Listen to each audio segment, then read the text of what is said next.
আসেনি। আর এই যে ভাত কিন্তু চাপিয়ে দিয়েছি, আর অনেক লেট হয়ে গেছে রান্না চাপাতে। বাজার থেকে আসলে পরে তারপর আবার দেখাবো কি বাজার করবো, জানি না কি আছে। দেখো বন্ধুরা, বাজার কিন্তু আমার চলে এসছে। দেখি বাজার থেকে কি এনেছে।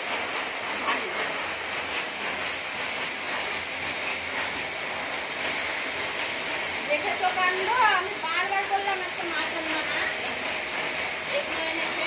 আর পুঁই শাক আমাকে ছাড়বে না, বাজারে গেলে কিছু নিরামিষ কিছু আনবাই, পুঁই শাক নিয়ে আসবে।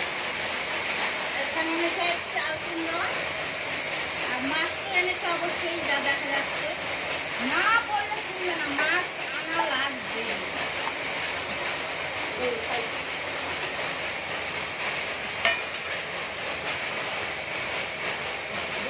ওগুলো কি মাছ জানিস? ওগুলো জাটকা মাছ বলে না, ইলিশ মাছ এনেছিল, সেই মাছগুলো দেখে বলেছে আবার আনবো আজকে। দেখো তো কমপ্লিট। এই যে মাছের মাথা দিয়ে সে ডাল বসিয়েছিলাম, সেই ডালটা করেছি। আর এই যে সেই মাছে সর্ষা পোস্ত দিয়ে করেছি। আর এখানে আছে এই যে